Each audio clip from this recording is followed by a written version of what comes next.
Welcome to episode 39 of Discovering Nagasaki from Local. My name is Chad. In my ongoing weekly vlogs, you can experience everyday life in this scenic and fascinating part of Japan. This week, only Daniel Hazen was able to correctly answer both of last week's vlog questions. Thank you for answering my challenging questions. The first question from last week was, if you include the water, how many ingredients did I show you at the beginning of my cooking demo? The answer is 13 ingredients. The second question from last week was, what is the name of the convenience store that I showed you in Nagasaki's new station? The answer is Family Mart. During the past week, I visited two large gardens in Omura, Urami Falls Rhododendron Garden and Matsumoto Azalea Garden. Many flowers are making their first appearance this year in Omura, including these rhododendron blossoms, these azalea blossoms, these wisteria blossoms, this bird of paradise blossom, and these dogwood tree blossoms. And now for today's crash course in kanji root particles. Group Z kanji root particles include corner, rank, is not, negative condition, doesn't exist, one-sided, circulation, spectacular, reach to, take care, insufficient, due for, enter, face-to-face, brave, body, pretty, long sword, banknote, ditch, world, and troubled. In today's vlog, I will show you how I bake organic onion tamaregi buns in our bakery. I will also give you a tour of a popular azalea garden here in Omura called Matsumoto Tsutsuji-en. Let's get started. In order to make 33 organic onion buns, I will use 100 grams of chopped onions, 70 grams of sugar, 11 grams of salt, 22 grams of skim milk powder, 70 grams of organic yeast, 24 grams of butter, 250 grams of water, and 740 grams of flour. After 8 minutes in a mixer, the dough will sit at room temperature until it fills this container. Here is the plastic container that the onion dough was stored in. I'll take off the lid and remove the saran wrap to give you a closer look at the dough.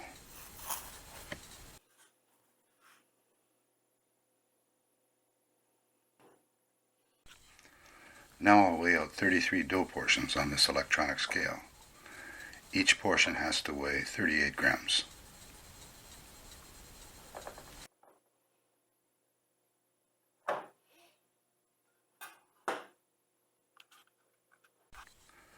Now that I have 33 dough portions, I need to form each bun using my hands. I will create a smooth rounded top on this bun and pinch off the edges on the bottom.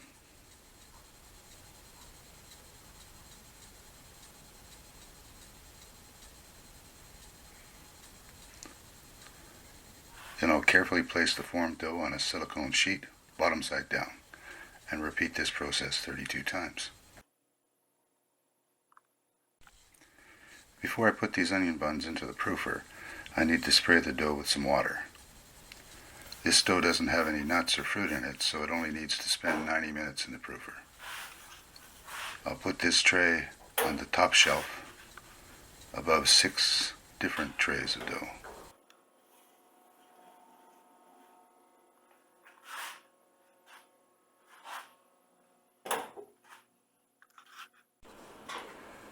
Now the onion buns are ready to come out of the proofer. I'll set the tray on the counter and then spray the buns with some water prior to baking. Unlike our bread with fruits or nuts in it, these buns only require 16 minutes of baking at about 200 degrees Celsius.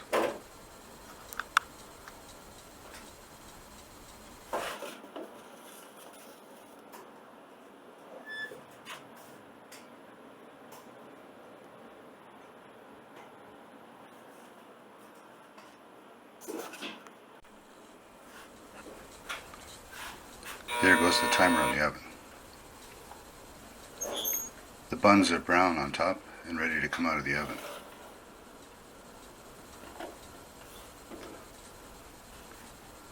After 5 minutes on this counter, I will carefully transfer these buns to the cooling rack behind me.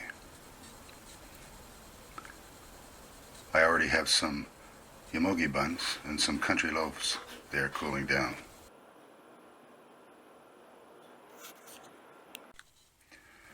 This is a bag of 5 of the onion buns I baked earlier. Before I bring them to a nearby market, I will attach one of these tamanegi bun labels to it. We've been using this 5-liter KitchenAid mixer in our bakery for the past 4 months. It has replaced this 20-liter mixer that gave up the ghost after 15 years of use. Since most of our dough portions are less than 2 liters prior to rising, a 5-liter mixer is all we need. This bakery has a concrete floor, and as you can see, it needs to be cleaned from time to time. Every few months I wash the flour and other ingredients off the floor with a high-pressure washer. The counters on top, however, require constant cleaning to keep them free of dust and hair.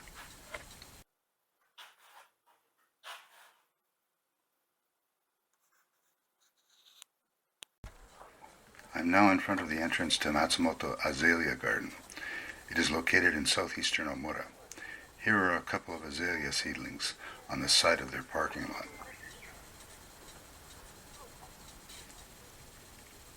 On my right is a vendor selling soft ice cream and a plum treat called umegae mochi. I'll give you a short tour of the garden. Although the azaleas in this garden will be in full bloom on April the 12th, a week from now, there are already many varieties of these kurume azaleas in bloom now.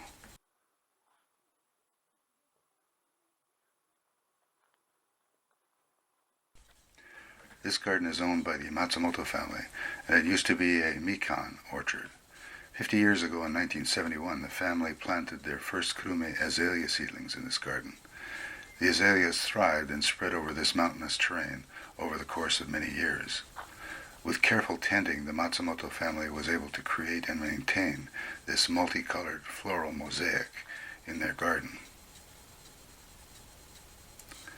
This is an Omura Zakura cherry tree that is still in bloom.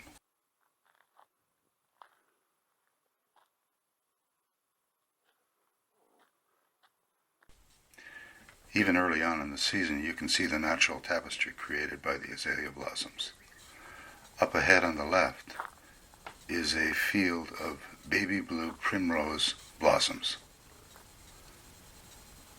Here's a closer look at these primrose flowers. Here's a look at a different variety of azaleas on my left.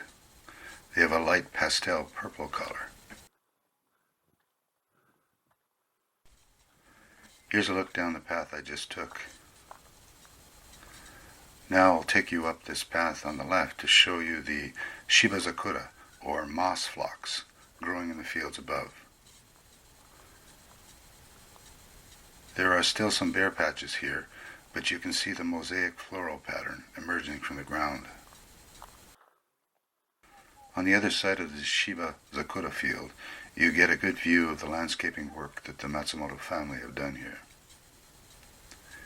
Here's a close-up of some azaleas on the perimeter of this field, and the moss phlox behind them.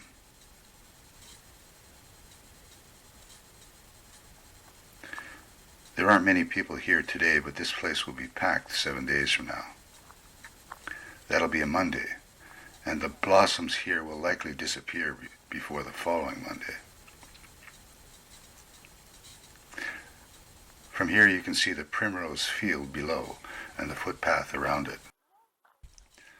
On the other side of this primrose field is a field of kurume azaleas. These azaleas are smaller than the more common type of azaleas that I showed you earlier in this vlog, but they don't wilt as quickly and they look better in the floral mosaic like this one.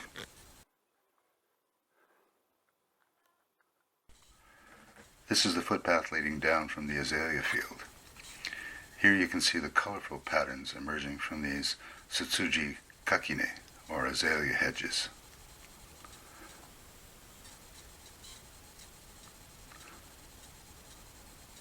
The pink azalea hedge below on the right is now in full bloom. This azalea garden even has its own toilet. Over here on my left is a rhododendron tree. The blossoms on this tree haven't emerged yet, but they will soon.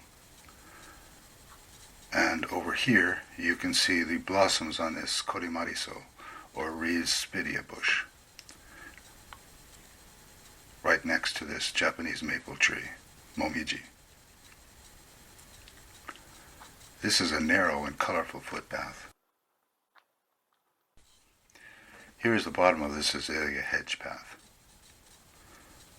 I'll head back toward the parking lot now and give you a close-up of some of the azaleas along this path.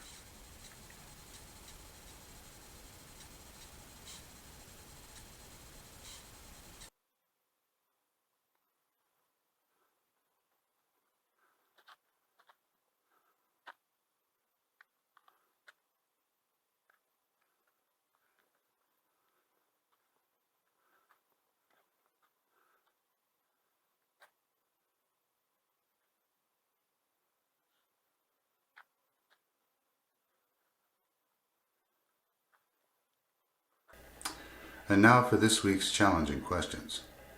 First, what is the brand name of our old 20-liter mixer? Second, besides the many species of azaleas, which 5 flowering plants or trees did I show you at Matsumoto's Azalea Garden? Be the first to correctly answer both of these challenging questions in the comments section below. I will announce the first 3 people who do so at the beginning of episode 40. You can find a complete list of the contents of my vlog episodes on the Facebook link listed below, and you can watch all of my vlog episodes on the online YouTube playlist. I started a Google ad campaign for my vlog channel last weekend to increase the number of viewers and subscribers. In the past week, more than 3,000 people have viewed my 14-second vlog channel ad. Stay tuned for more interesting vlogs from and about Nagasaki. Today's B-roll involved baking, so in episode 40 my B-roll involved farming. I'll end this vlog with my new 14-second vlog ad.